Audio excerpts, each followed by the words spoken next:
Senhor, será que eu perdi de novo? Não. Tá aqui, assim.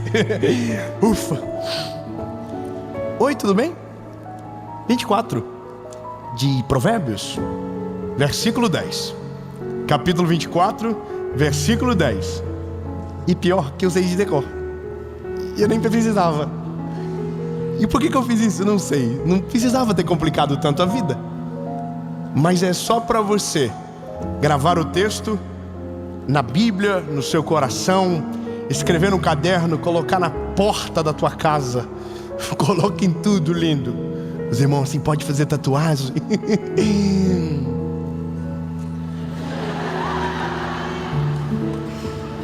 Tem uns irmãos que gostam de uma confusão. Pecado não é. Ai, encheu o saco de outro. Irmão, não, esses dias eu postei uma foto que eu falei assim: ele tem tatuagem. Uau!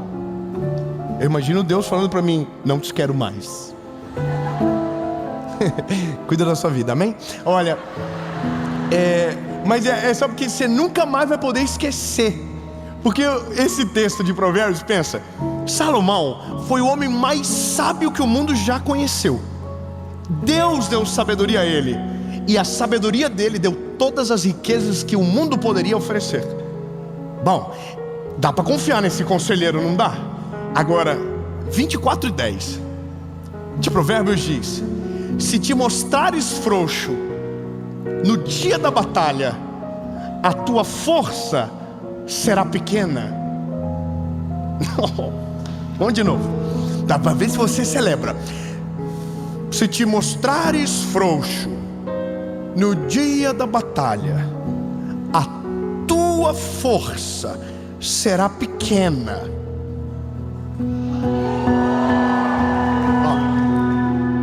Vou te falar um negócio. Eu tenho um pouco de aleatoriedade. Eu sou estranho. O meu algoritmo do Instagram é estranho. Eu tenho vergonha de abrir para as pessoas. Meu Instagram assim, se eu abrir, a pessoa diz: que isso? Cobra, gente correndo, carro pegando fogo, não tem nada a ver. E aparece uns conteúdos que parece que é do nada. Eu tava esses dias, isso é na vida, eu gosto de ver coisa aleatória. Meus filhos são exatamente igual. Gosto de coisa que não tem nada a ver. Só que isso acaba atraindo algumas coisas, você acaba conhecendo. E no meu caso, eu tenho um negócio comigo. Se eu aprendo algo que não está na Bíblia, eu tento procurar para ver se a Bíblia concorda. Por exemplo, na época da faculdade que me formei, foi direito. No segundo semestre da faculdade, eu tive encontro com Deus. Então, durante toda a faculdade, eu olhava para aquilo que eu estudava e buscava na Bíblia para ver se estava concordando. E a lei brasileira, ela tem fundamento na palavra, na Bíblia. É sobre a bênção de Deus que a nossa negócio lá foi promulgado. Esqueci o nome. Constituição. Foi lá. E isso que eu andei 5 anos na minha vida com aquele vadimeco miserável debaixo do braço. Veja, estava ali na palavra. Agora, por que eu estou dizendo isso para você? Porque nada no mundo é novidade. Tudo a Bíblia já falou primeiro. Sim ou não? Obrigado. Já está na Bíblia. Então a gente ouve, por exemplo, eu estava lendo um livro esses tempos. É um livro, não vou fazer propaganda porque eu não estou ganhando nada. E aí ele diz que Freud, disse que o homem, quando se sente amado, se move com mais facilidade em direção ao seu futuro, ou acelera o crescimento na vida. A Bíblia diz isso muito tempo antes. Porque Deus amou o mundo de tal maneira que entregou o seu Filho unigênito, para que todo aquele que nele crê não pereça, mas tenha vida eterna. Se o problema é se sentir amado, você não depende do amor de ninguém. Existe um amor do céu que entregou o Filho dele para morrer no seu lugar, para que você pudesse ter vida e vida com abundância. Ou seja, se o nosso problema é carência, a Bíblia supre a carência. Se o nosso problema é visão, a Bíblia supre a visão. Se o nosso problema é propósito, a Bíblia nos dá um propósito, entende? Agora, eu achei interessante. A gente está uma geração que a gente fala umas coisas meio esotéricas, meio, assim, de vez, meio estranhas, às vezes, não fala? Ai, que energia. Viu? As pessoas falam para mim: nossa, que energia boa você tem. Uau, uma Celeste. Eu sei que eu preciso amadurecer algumas coisas, mas eu acho engraçado. Nossa, você tem uma áurea, uma energia, que energia boa. Antes eu ficava assim: não, é presença de Deus, não é energia. Mas eu descobri que o ser humano tem energia mesmo. A gente emite uma frequência em hertz que é possível perceber. As pessoas percebem como a gente está, o que a gente está escondendo aqui dentro. Isso é a ciência que diz. Mas olha que engraçado. A gente sempre vai desconfiar, que a gente fica assim: nossa, que absurdo, que negócio é esse? Porque mexe com a gente. E aí eu fui estudar. Aí descobri uma tal de tabela do Dr. David Hawkins, que fala sobre a frequência energética que a gente emite e tal. Eu sei que fica meio estranho, você vai para umas coisas meio louca também. Aí é o tal da lei da atração, aquilo que você deseja, tal, não sei o quê. E aí você também fica meio perturbadinho também, não dá para acreditar em tudo. Mas eu achei interessante.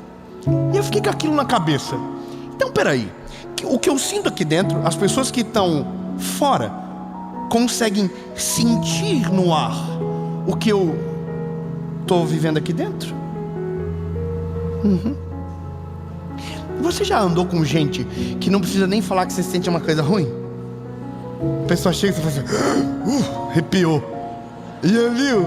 Irmão, eu tenho um sensor comigo de gente estranha, e a minha esposa tem um sensor de piriguete. É verdade.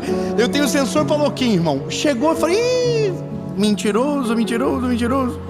A minha esposa, ponto, chegou, irmão, pode ser bonita, feia, tanto faz. Se ela falar, é bandida. Eu tô falando sério, irmão. E até eu aprender isso, eu sofri, porque eu falava pra ela: não viaja, não tem nada a ver. Tinha. Eu tenho umas histórias, irmão, de umas perturbadinhas aí que só Jesus. Aí a gente se protege. Paula vê todo o direct, eu nem... Tá lá, Paula vê tudo, WhatsApp, confusão, tudo. Justamente para, assim, evitar os B.O. da vida, né? Mas é o sensor dela. Irmão, é impressionante. Ela sente. Deixa, eu não vou dar mais detalhe. Mas Deus já me livrou de uns laços através dessa menina, irmão. Vou te contar. Agora, veja, se a gente emite algo que a gente tenta esconder, significa que as pessoas sentem as nossas inclinações. Agora, como disse no começo, nada é novo, tudo está na palavra. Quando eu li esse texto, eu não precisei nem voltar na tabela de David Hawkins. Eu fiquei no texto de Provérbios. E aí você vai vendo a sequência. E o que ele vai dizer é: o que você pensa sobre como vai se dar a batalha determina como ela vai terminar. Eu vou ser mais claro com você. Olha o que a Bíblia diz: se te mostrares frouxo no dia da batalha, a tua força será pequena. Ou seja, ele está dizendo que o que eu penso determina a força que eu utilizo. Ou seja, nossa maior arma não está na mão, está na mente. Oh, meu Deus do céu. Os irmãos da energia, celebra comigo. Não está na mão, está na mente. Não, eu vou melhorar para os irmãos do Glória a Deus então. Melhorei para os irmãos da energia, eu vou melhorar para os irmãos do Glória a Deus. Veja, se o maior poder nosso não está na força do braço, mas na mente, a Bíblia diz que quando o Senhor governa a nossa alma, o que sai da nossa boca, que jorra do nosso coração, é doce e aprazível. Porque a Bíblia diz: do coração do homem são as saídas da vida. Só que quando a Bíblia fala coração, a Bíblia está falando de mente. Portanto, se tem o Senhor comigo, minha perspectiva é completamente diferente das dos outros. Eu até acho estranho que a nossa geração não reproduz muito isso, mas a geração de anterior, dos cristãos que antecederam a gente, eles tinham uma fé pública muito mais declarada. Eles tinham mais coragem de declarar o que criam, sabe? Eles falavam mais, eles apanhavam mais por conta do evangelho, eles defendiam mais. A nossa geração parece que está mais amena. A gente fala muito, a gente tem muito medo por causa do politicamente correto, de falar demais e perder o lugar de fala. A gente tem muito isso. Mas veja, se somos o que cremos, determinamos o que vamos viver. Mas veja, não vou falar da energia da tabela do David Hawkins. Vou falar sobre o que a gente acredita em Cristo que podemos viver. Sabe qual é o nosso maior problema? É que quando vem a circunstância difícil, a gente trava e a gente não consegue crer que Deus pode fazer alguma coisa. Quando o desafio é grande demais, a gente bloqueia, a gente paralisa, e a palavra que sai da nossa boca é: eu não vou conseguir, não vai dar certo, não é para mim, tem gente melhor. Ou seja, é o que a Bíblia está dizendo: se você se mostra frouxo no dia da batalha, a tua força será pequena. Ou seja, se você crê que você não consegue, você não vai conseguir. Agora, se o problema é a nossa mentalidade, como que eu faço para recuperar isso? Como que eu faço para alterar essa frequência então que eu emito? E aí eu vou te falar, lindo: pensamento baseado na palavra. Meu Deus, muito obrigado, irmã, pelo apoio. Meu Deus do céu, pensamento baseado na palavra. Você não se move mais porque dizem, você move pelo que a palavra diz. Você não se move mais pelo que criticam, você se move pelo propósito que Deus te deu. Você não se baseia mais na expectativa humana, você se baseia na promessa que Deus tem sobre você, entende? A perspectiva é outra, a fé é outra, a esperança é outra. Aonde todo mundo não enxerga o fim, você encontra um caminho para percorrer. É o tal aquele negócio de que o esperto, no dia que todo mundo chora, começa a vender lenço. Nossa visão muda. E eu vou te falar que isso é interessante. Quando a gente muda a mentalidade e a gente deixa a mentalidade de Cristo nos governar, na presença dos nossos inimigos, a nossa ousadia é diferente. Nos dias difíceis, a nossa ousadia é diferente, a nossa reação é diferente. Então, se sem essa mentalidade somos fracos, acovardados, quando Ele entra e domina o nosso coração, automaticamente a postura muda, as decisões mudam. E isso é tão poderoso que tem o poder para mudar a sua vida tanto que você não acredita. Quando nós declaramos o que cremos em Cristo Jesus com a nossa boca, começamos a ver com os nossos olhos o agir e o favor do Senhor em nossa direção. Então, veja, quando eu fiquei nisso, eu larguei a teoria de Hawkins e comecei a paralisar na palavra.